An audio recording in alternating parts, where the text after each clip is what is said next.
Mesdames et messieurs, bienvenue dans Check-up. S'il est vrai que le ventre creux n'a point d'oreille, il faut reconnaître à sa juste valeur le rôle de l'alimentation dans le corps humain. Manger ne suffit pas, encore faut-il respecter les principes d'une bonne alimentation. Et c'est le rôle des nutritionnistes. Nous recevons dans cette émission une nutritionniste pour parler de l'importance d'une bonne nutrition pour le corps humain. On se retrouve tout juste après ce dossier.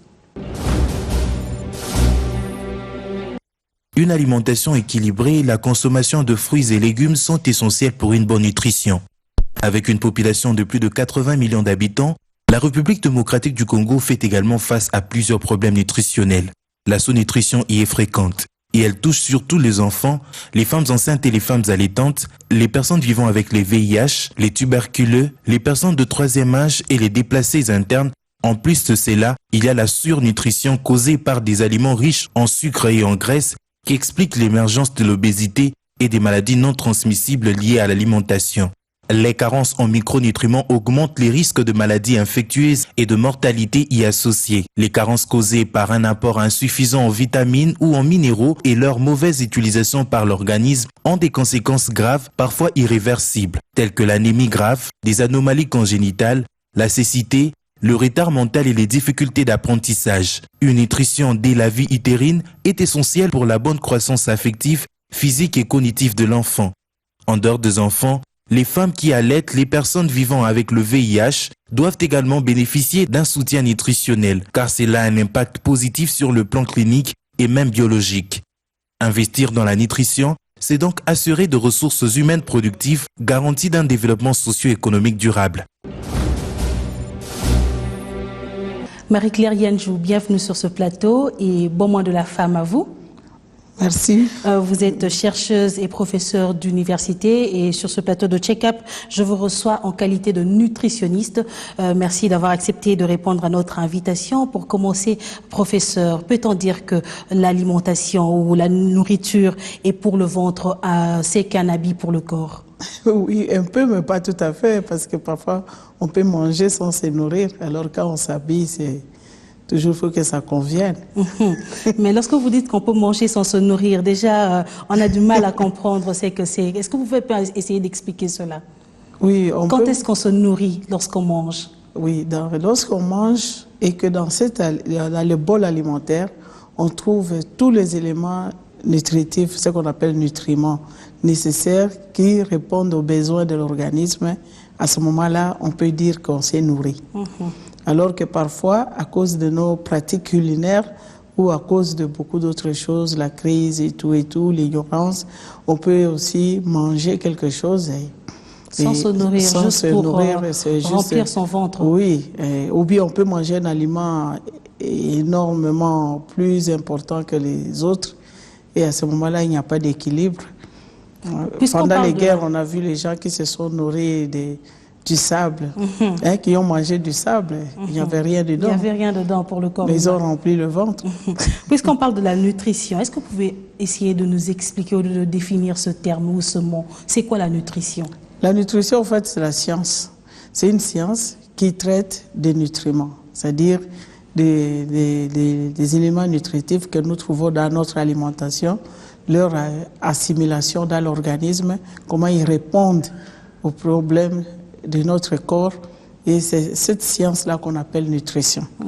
Et par contre, l'alimentation, c'est comme même en électricité, on parle qu'il y a alimentation. Lorsqu'il y a électricité, l'alimentation, c'est le fait de consommer les aliments. Marie-Claire Yanjou, vous êtes nutritionniste, je l'ai dit tout à l'heure au début de cette émission, mais j'aimerais un peu savoir quand est-ce que l'alimentation peut entrer en équilibre avec l'organisme pour qu'une personne soit en bonne santé?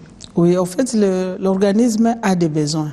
Comme toute construction, tout édifice, le corps de tout être vivant, et de l'homme comme c'est le cas qui nous concerne, de l'alimentation humaine, il y a des besoins que l'organisme doit satisfaire. Et pour ces trois besoins, c'est-à-dire il y a l'énergie, donc la force de tout, pour que nous puissions nous tenir debout comme ça, c'est parce qu'on a la force de parler, de réfléchir et tout ça. Et puis nous avons aussi ce qu'on appelle la construction, c'est-à-dire il y a le rôle de l'organisme, c'est de construire. Nous construisons tout, construire l'intelligence, construire le corps lui-même, pour qu'on ait la masse que nous avons, pour que l'enfant puisse grandir, pour que nous puissions avoir des bons éléments, des bons muscles et tout. Cette construction a besoin de l'immunité, par exemple, du corps. L'immunité, oui, mais il y a aussi la protection.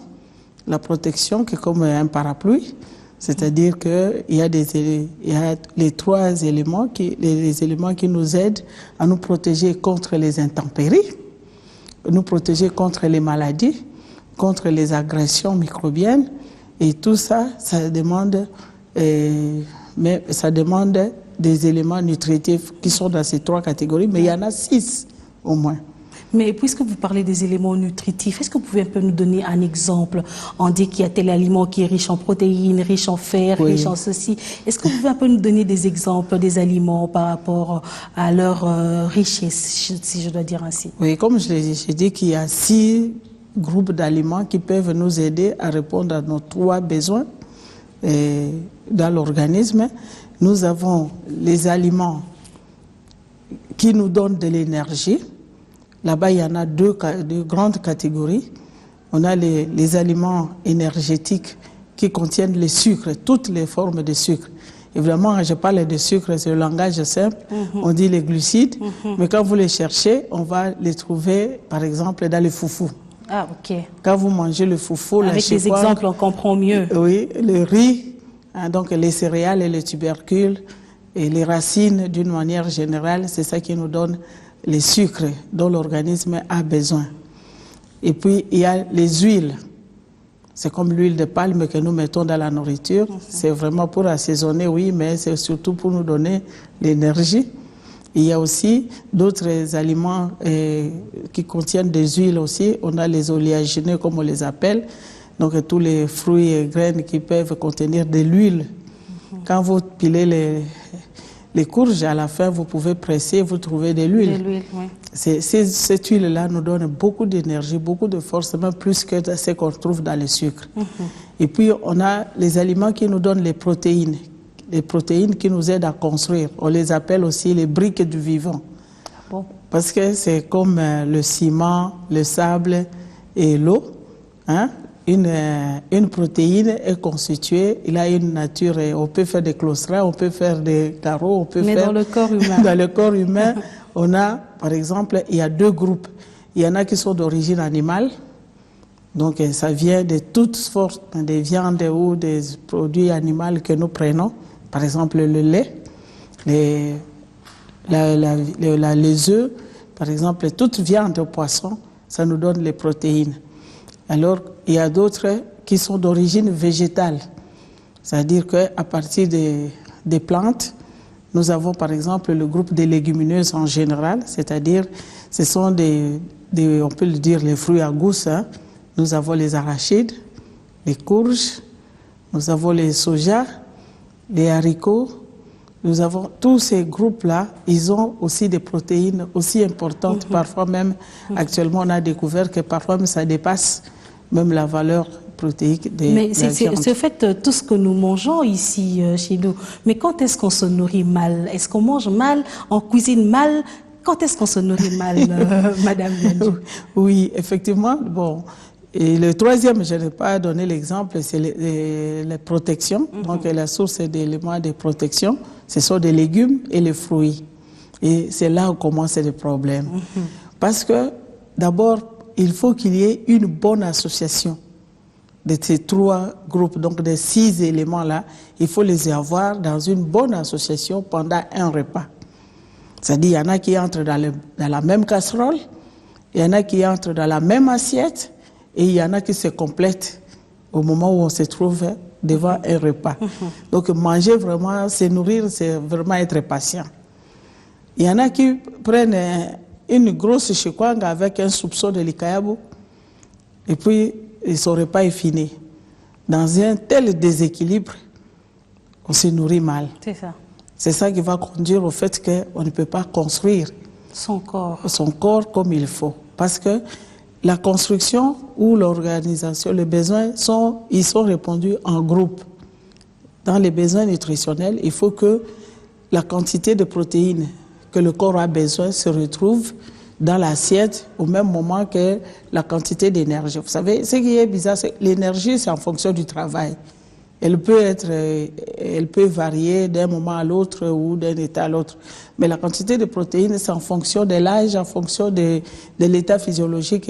Alors, il faut connaître quels sont les aliments qui contiennent les protéines que je ne dois pas manquer pendant un repas. Pendant mon repas. Oui. Et puis, pour que ces protéines soient assimilées correctement avec les sucres que vous avez consommés, ils ont besoin d'avoir des éléments minéraux, que nous avons dit les éléments là, protecteurs. Ils sont comme des facilitateurs. C'est eux qui permettent qu'il y ait digestion, qu'il y ait une bonne gestion de l'assimilation, par exemple. Ce sont les vitamines et les sels minéraux. Déjà, nous ajoutons le mungwa dans la nourriture, mais souvent, ce que nous perdons avec nos pratiques culinaires ou nos habitudes alimentaires, ce que nous perdons, c'est surtout les vitamines et les sels minéraux. Lorsqu'une maman prend ses légumes, les bitekuteku, elle le fait bouillir, elle fait ce qu'ils appellent le pré-cuisson, elle tire la sauce noire à camoli. C'est ça, pour jeter cette eau. Et jette cette eau-là, elle a tout détruit, tout perdu. Ce qui fait que ces bitekuteku, qui avaient comme rôle d'amener les éléments de protection, ils n'ont rien fait. Et à ce moment-là, ils vont jouer simplement un peu, accompagner la source des protéines, la source noble des protéines que la maman a ajoutée. Parfois, elle peut ajouter la moimbe d'arachide ou bien la pâte de courge dans ces bitekuteku. Mais parce que les courges ont une longue cuisson. Pour être cuits, ils ne peuvent jamais apporter les vitamines à table. Ils vont contribuer pour donner les protéines, comme légumineuses, mais pas les vitamines. Et puis, la maman, il y a une autre, souvent aussi, dans nos habitudes alimentaires, on n'a pas l'habitude des fruits. Et là, ça pose encore un grand problème. Un plus grand encore. Ben, je veux revenir à cette question-là par rapport aux fruits. Je mets ça d'abord au frais, mais je voulais poser une question de curiosité, professeur. Que dire de ces personnes qui se disent j'aime pas prendre le petit déjeuner le matin, au lieu de commencer par du lait, du pain, ils se disent je vais prendre mon foufou le matin et au courant de la journée, je veux encore manger le foufou. Donc c'est au fait un plat qui se répète tout au long de la journée et même le soir, ça sera encore ça. Qu'est-ce que vous pourrez dire par rapport à ces personnes-là? Oui, est-ce qu'il se constitue mal ou bien c'est normal, non, c'est normal. C'est normal, mais c'est là où je veux parler de l'insuffisance ou de suralimentation. Pourquoi? Parce que la quantité d'énergie que le corps a besoin en fonction du travail que vous avez à faire et votre âge et votre sexe est bien déterminé. Il est connu.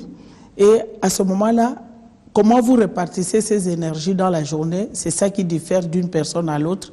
Et c'est ça qui détermine la façon aussi de se nourrir. Okay. Au-delà de l'équilibre alimentaire que nous avons dit, nous avons parlé aussi de la complémentarité, donc entre pour faire une ration. Mais un autre problème plus encore grave, c'est la répartition des charges, ou ce que nous appelons encore la qualité de l'alimentation. Au fait, quand vous parlez de petit déjeuner, c'est parce que vous le parlez en français. Vous dites ce petit déjeuner, mais le contenu, il faut qu'il y ait tout simplement les différents éléments que nous avons cités. Ça peut être sous forme de foufou, de riz ou de pain, parce que d'autant plus que le pain lui-même, il est fait à base de céréales.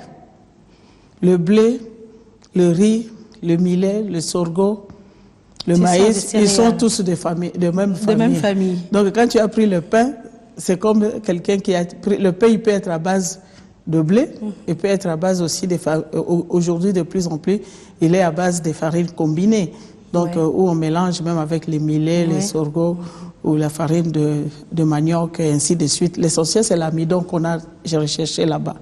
Mais seulement c'est qu'est-ce qui accompagne? C'est ça le problème. Qu'est-ce qui accompagne? Parce que tout cela, comme ils sont de la même famille, même leur teneur en protéines, la qualité de leurs protéines est presque la même. Donc le problème, c'est qu'est-ce qui accompagne? Quand je mange le matin le riz, c'est avec quoi? Quand je mange à midi le riz, c'est avec quoi? Et puis entre les repas, et ce nombre de repas aussi, Donc c'est ça la quantité, j'ai parlé d'une alimentation suffisante. Suffisante. Lorsque l'alimentation, elle peut être équilibrée, mais si elle est insuffisante, c'est un problème pour la santé. C'est un problème pour la santé. Professeur, dans quelles conditions l'alimentation peut-elle provoquer des maladies dans le corps humain?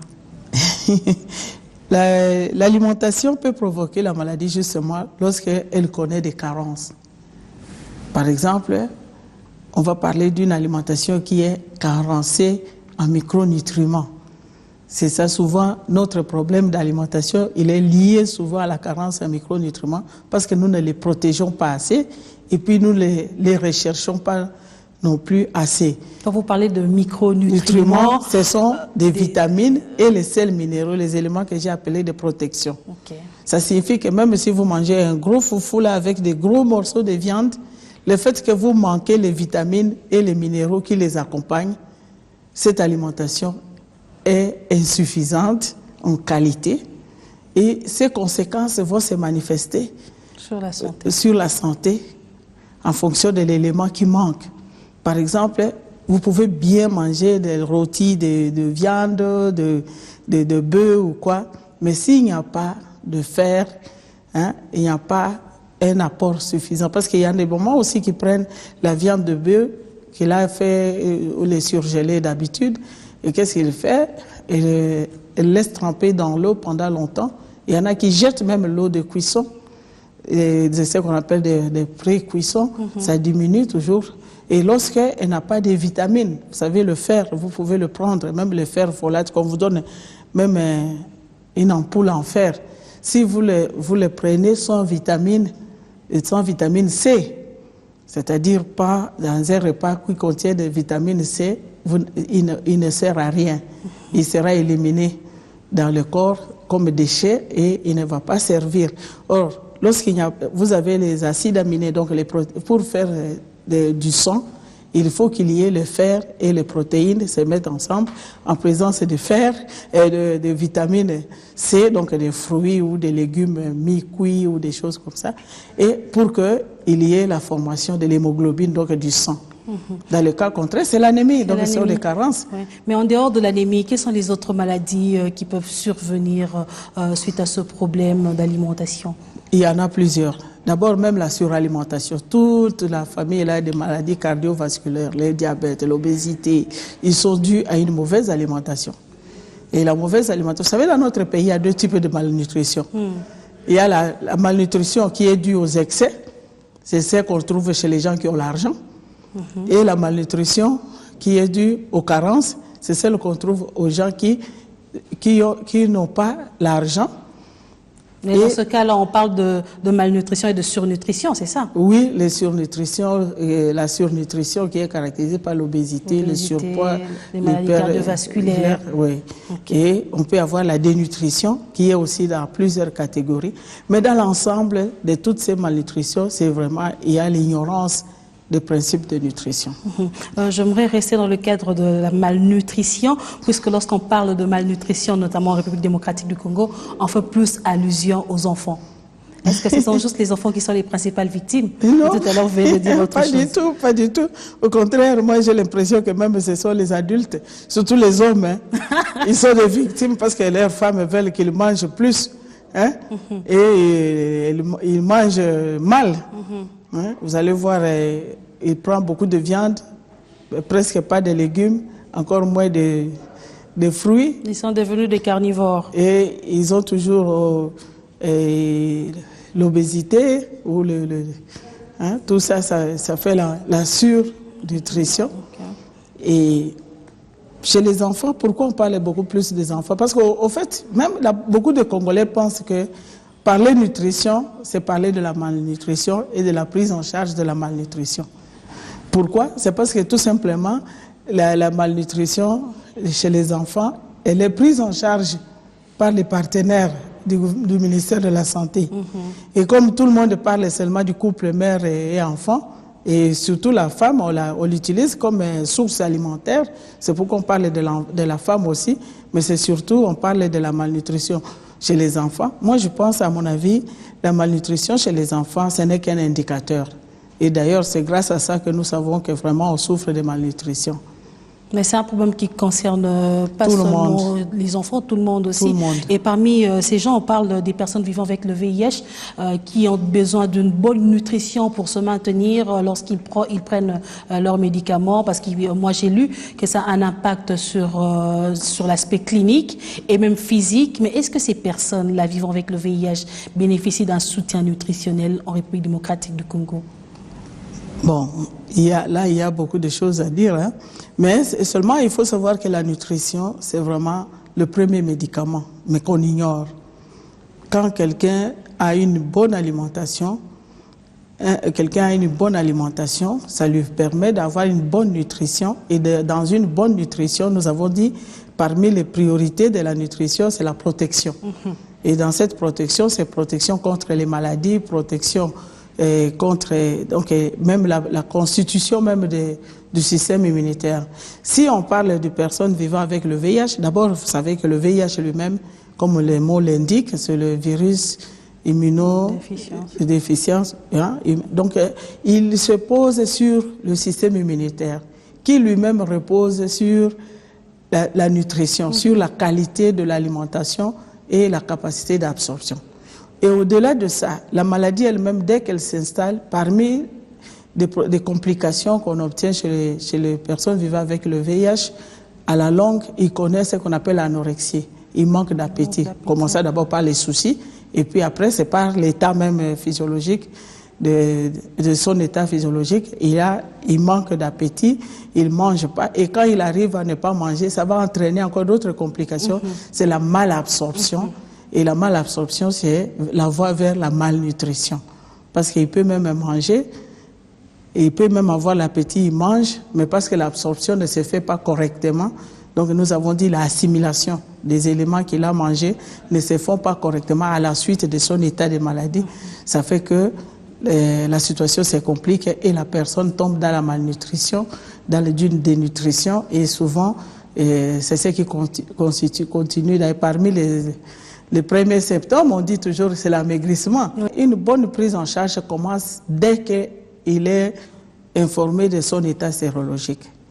C'est-à-dire qu'il ne faut pas attendre que la malnutrition s'installe pour commencer à trouver ce qu'il faut lui donner. Et en plus de cela aussi, on a fait beaucoup d'efforts même dans ces pays, de distribution de maïs, de quoi, ce n'est pas ça. Pour une personne malade d'une manière générale, et celle qui vit avec le VIH, ce qu'il faut, c'est pouvoir connaître son alimentation qui doit être adaptée à ses besoins, c'est-à-dire en fonction de son état sérologique et de son état physiologique. Cela concerne tous les malades en général. Lorsque quelqu'un est malade, il faut une alimentation spécifique. Et son alimentation spécifique doit aussi s'adapter à sa poche. Parce qu'il ne faut pas aller demander à quelqu'un de manger les pommes de terre chaque jour alors qu'il n'a même pas les moyens de s'acheter les patates douces.